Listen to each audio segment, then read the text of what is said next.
Welcome in to another live edition of House of Horns.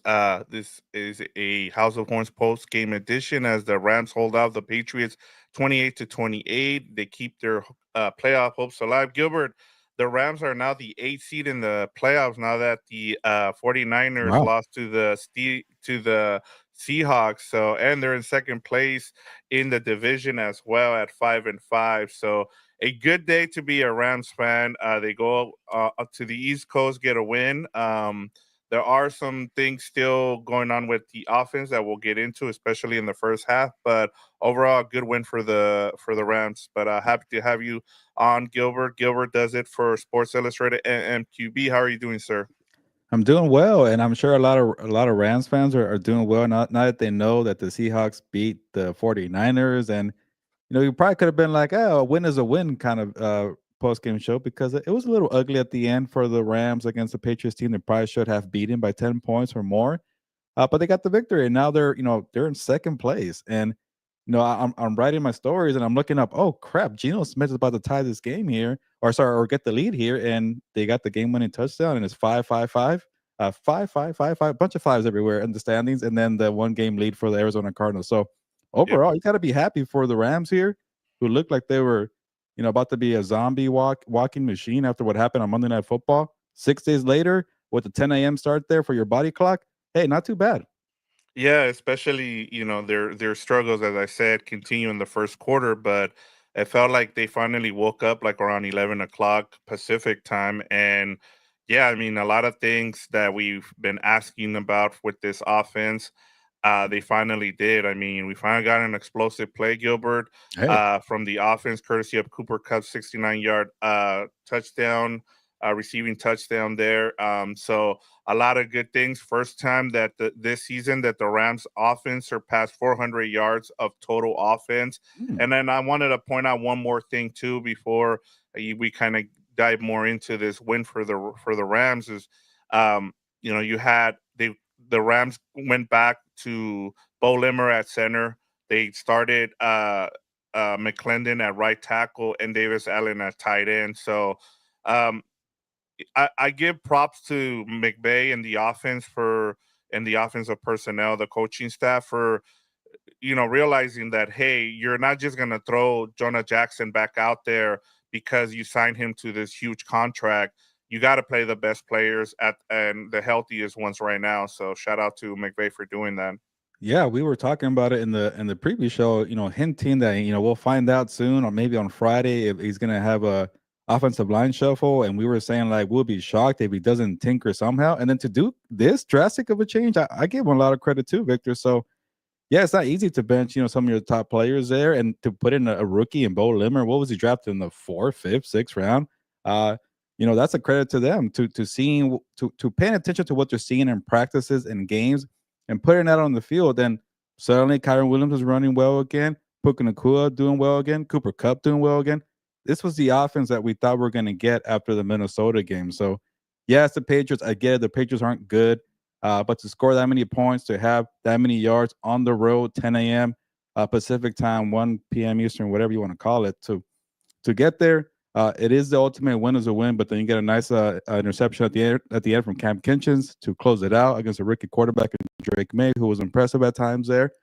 But yeah, a lot of work to be done. But look at the 49ers and the Seahawks. So you're probably in a good spot because of the division that you're in. Yeah, and then to seal it, I mean, the rookies just continue. I mean, this rookie class, I know we're not talking about it a lot, but we should. I mean, Cameron Kitchens became the first Rams rookie with eighth rookie in NFL history to record one interception and at least one tackle for a loss and a forced fumble in a single game. Wow. And as we talked about, we keep going down the list with a lot of these rookies. Braden, I keep trying to call him Brandon. It's Braden Fisk became the first player in franchise history to record two forced fumbles and two fumble recovers in his first 10 career games. And so we already know Jared Versus is the leading guy for rookie defensive rookie of the year. And so, and we just talked about Bo Limmer, like the rookie class, they deserve a lot of credit. We talked about, we said that the free agent class has been a bust for less need, but a lot of these rookies continue to step up. And then one more guy I want to shout out, especially from the defense, Byron Young recorded a sack for the fourth straight game. So both sides of I feel like we almost got a complete game from the Rams, from the offense, the defense, and special teams. I think special teams didn't come through. Josh Carty missed a 26-yard field goal, which is the shortest missed field goal of the season for any team this year, Gilbert. Uh, Yeah. that's also a thing. And then they could have sealed the game with a field goal late in the game. I think it was a 50 plus yarder. But even Sean McVay said he just didn't have any confidence in him late in the game, so he didn't. They decided to punt there. So uh, good and bad, but almost got a complete game from everybody on this team. Yeah, if you want to keep talking about rookies, a highlight, even an undrafted rookie like linebacker Omar Spate's doing well. So that defense has been better since they plugged them in there in the lineup. And yeah, it was a rough day for Josh McCarty to kind of end. He's also a rookie from the rookie class, so he doesn't really help out in that argument there. But Yeah, it was a rough day, but think you could afford games like that against the Patriots there, and it does help that they jumped out to a big lead. Maybe that was part of it when you had a big lead and you're letting the team hang around a little bit. You want to have that killer instinct to put them away. They couldn't do that.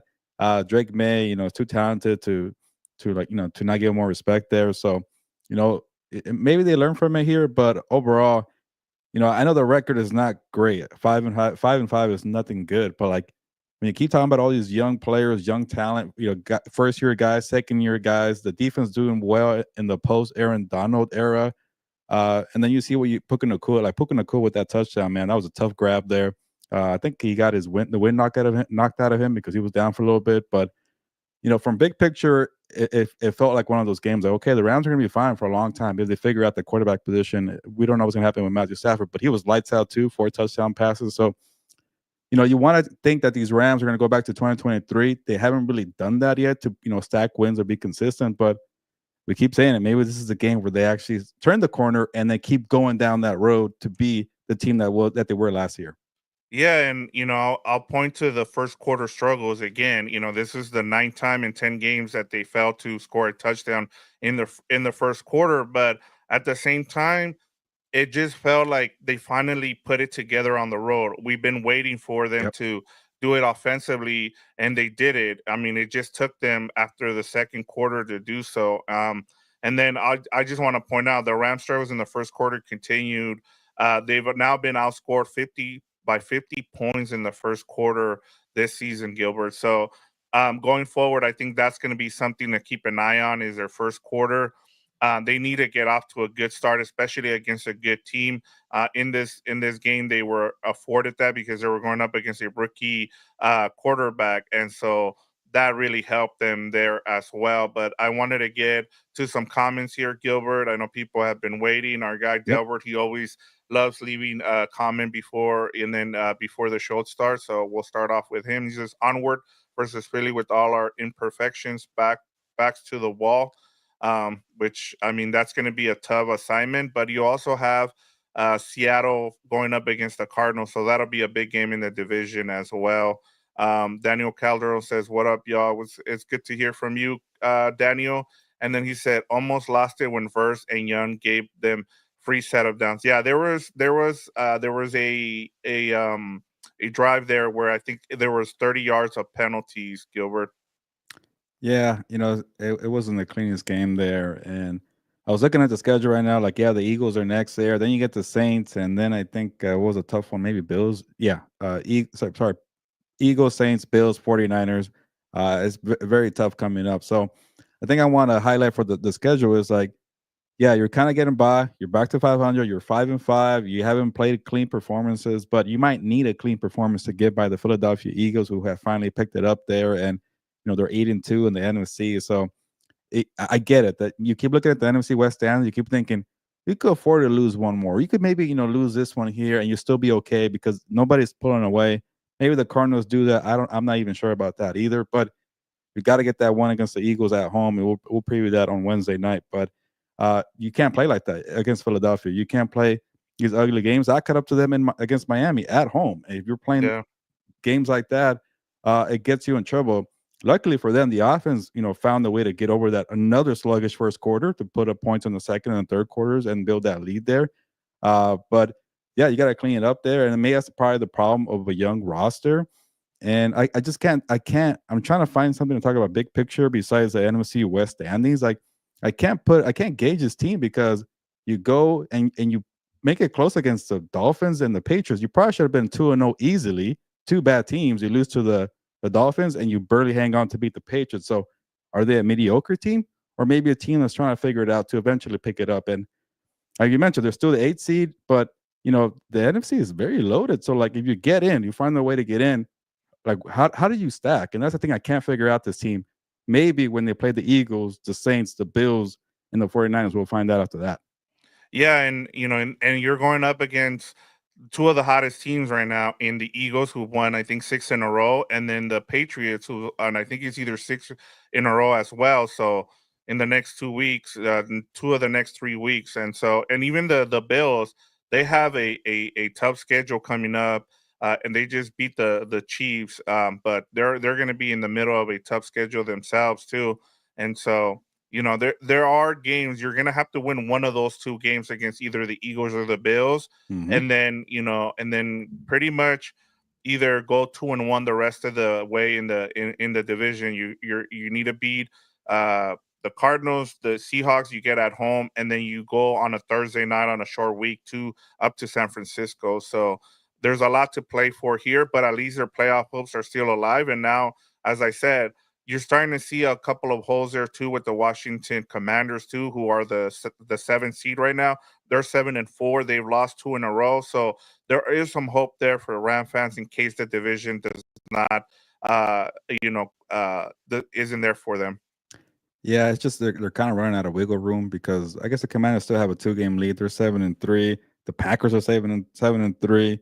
The Vikings might be 8-2. They're 8 and yeah, I think Woo. they just won their 8th win. That Yeah, is that is some very good records in the wild card right there. So again, it might be more of the NFC West route, but yeah, the Commanders are starting to fade a little bit. I don't know their schedule, but just handle business in the division, and you never know. And the thing about this team, though, they're always going to keep us entertained, or at least watching them because they have such a good group, especially with the quarterback and the coach Sean McVay, Matthew right. Stafford. They got Puka Nakua, Cooper Cup, Kyron Williams, and then we're listing off all the young players on the defensive side. So they're going to be in the mix. I feel like it's just I don't think they're ever going to find that gear to pull away, or maybe they could. But I just mentioned those teams, and that's a very difficult schedule.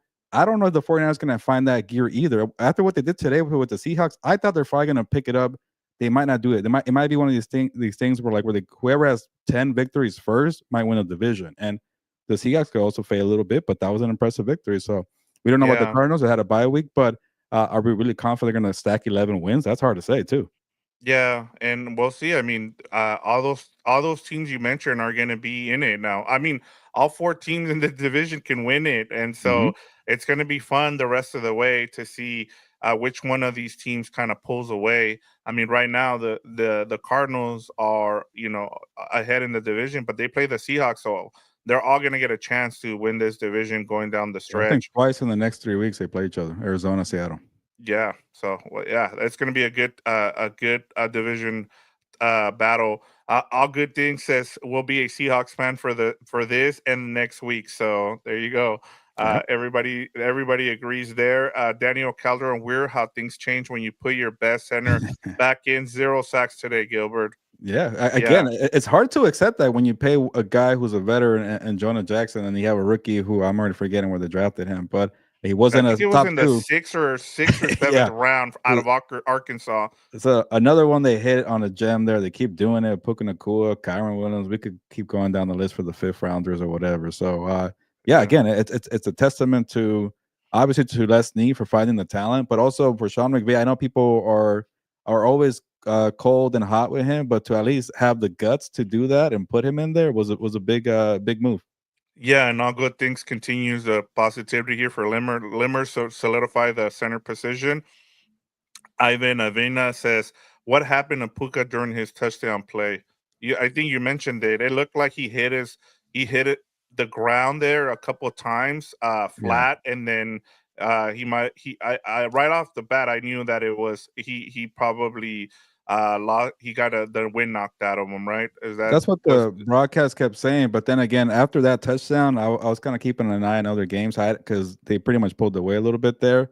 When Drake May was making that run, I'm not sure if Puka Nacua came back to the game, but I'm guessing, yeah. because there's a question, he might not have returned, but it could also be precaution.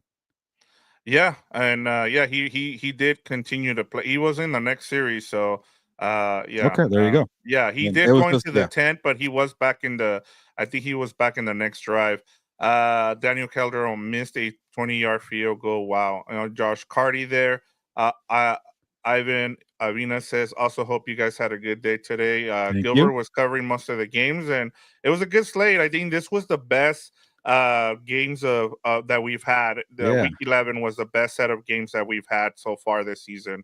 Yeah, like I probably hit on 50% of my picks this week, but I'm not mad because a lot of people did the same thing. Like who saw the Yeah. Seahawks, right? Or who I was checking your best bets from our from Gilberto's hour, and yeah, a lot of them you hit, like I got three out the of four. Steelers one, you did, yeah, the Steelers one, the Colts one, and there was Yeah. one more that you hit on.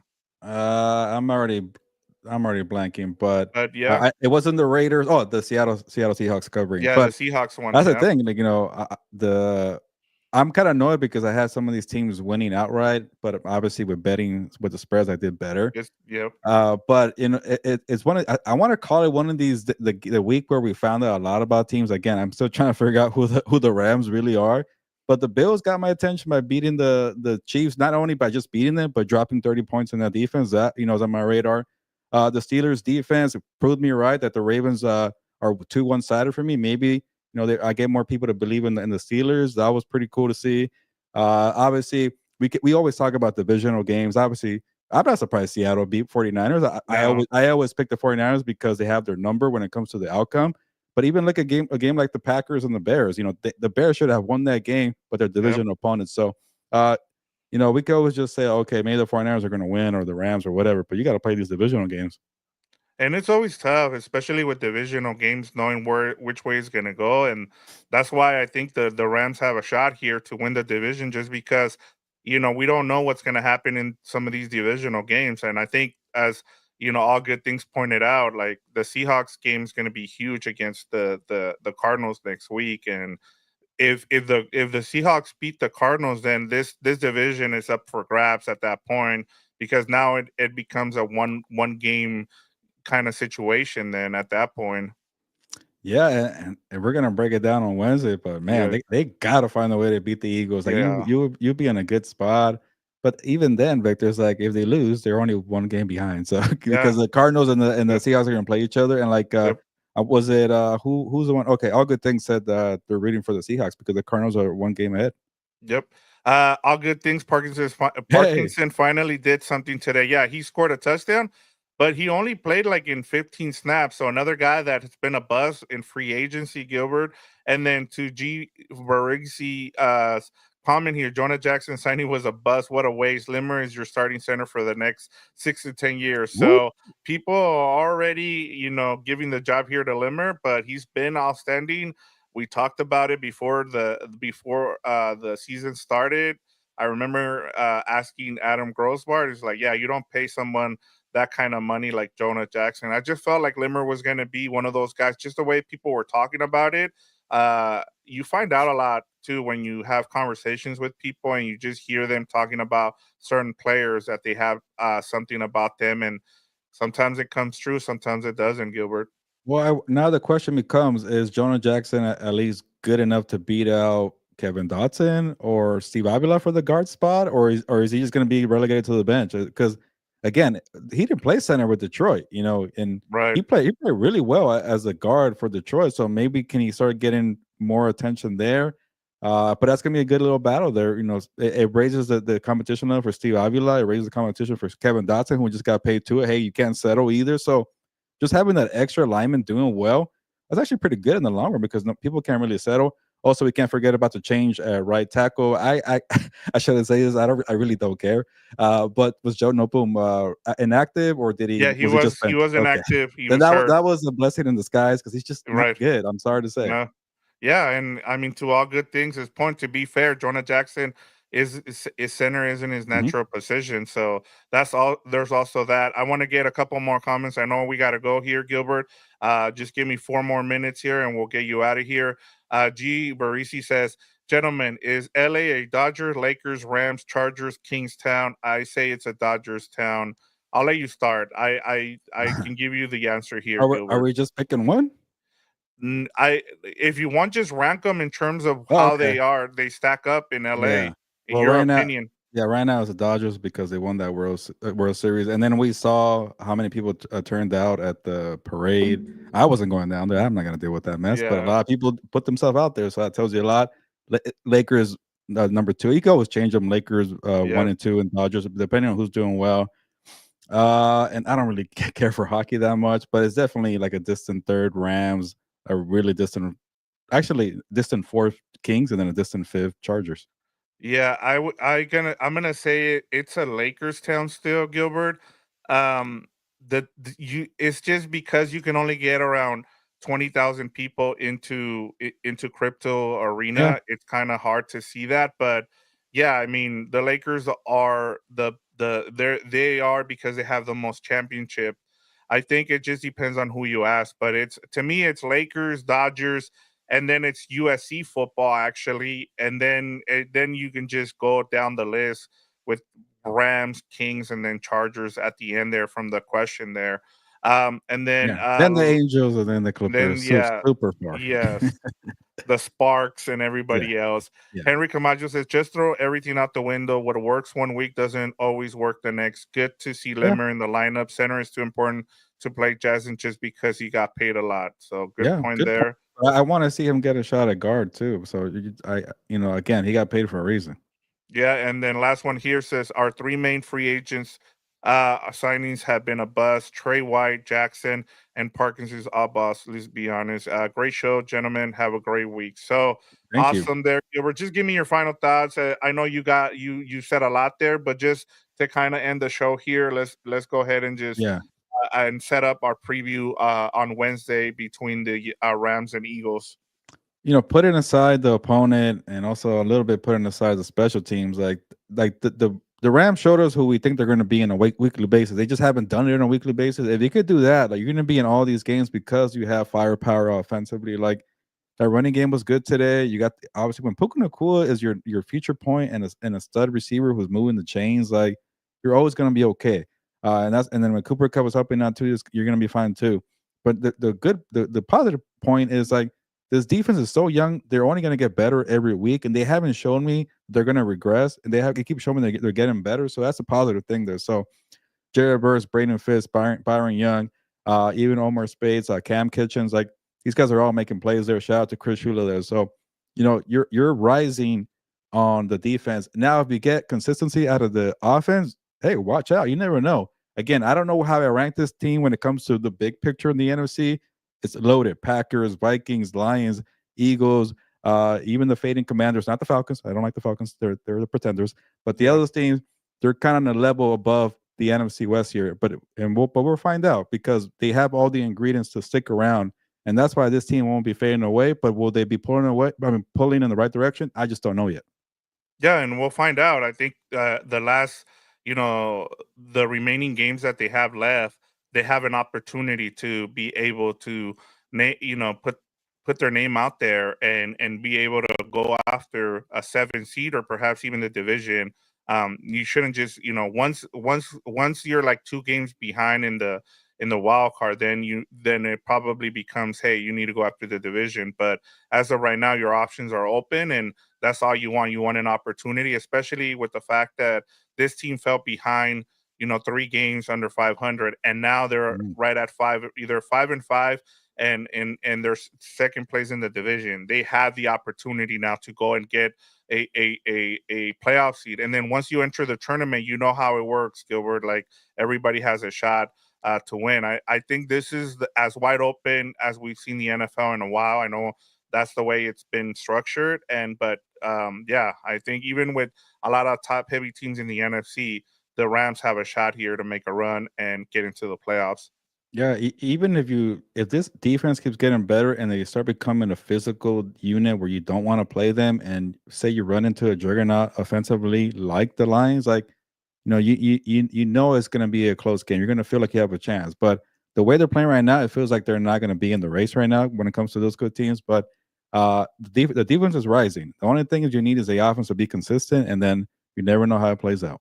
Yeah, and just put together, a complete game from your offense, your defense, and special teams. If you do that, you can beat these teams like the Eagles and the Bills coming up. So it's on them now. They have the opportunity to go out there and Yeah, make a run now, Gilbert. But big game. yeah, yeah, big game. But good post game show. Thanks to everybody who showed up. I know we weren't on right after the game. We usually wait for Gilbert, but it was a good show here, good post game show. Appreciate everybody that joined us. G. Barisi, hope I'm saying that right. Henry Camacho, all good things. Shaf, good evening. I forgot your comment there. Our Lions Hey, fan chef. there. Yeah, Ivan 52 Avina. points today on those I know Jaguars. What a Daniel beatdown. Calderon. They are now my number one team now, Gilbert. I'm Hey, gonna put them in told my you. my power rankings. Lions But is that one, because of Chiefs. because of it's because of Chiefs loss, or because Yes, yes. come I on. told. You could just tell with the eye test the lies are so I much know. better. But Yeah, yes. I've been saying that they are the number one team. Although we'll see going forward because they do have a tough schedule to end the season now. Yeah, that's a very complete roster of Detroit. So we'll talk about them. All good. Check out the show Shaft. We'll break down the lines soon. Yeah, all good things says. Thanks, fellas. As always, have a great week ahead. Yeah, please Yes. join us for on Wednesday for our preview of the Eagles game. But Gilbert, it's time for us to get out of here Mhm. and for us to go watch this Bengals Chargers game. Yeah, let's get out of here. Should be a good one. Bengals and the Chargers. We'll come back on Wednesday to break down Eagles Rams. Check out everything we're doing at Compas on the Beat with the Lunes Live. With the Four Compas on Tuesday, we talk all NFL. Shaft, you want to hear more Detroit Lions talk? Check out the Four Compas on Tuesday, and the Monday show on Lunes Live. But it's a lot to unpack here for Week 11. We got plenty of content, but we'll get there after tonight's game and Monday Night Football. But let's get out of here. On that note, nos vamos, pues, vámonos.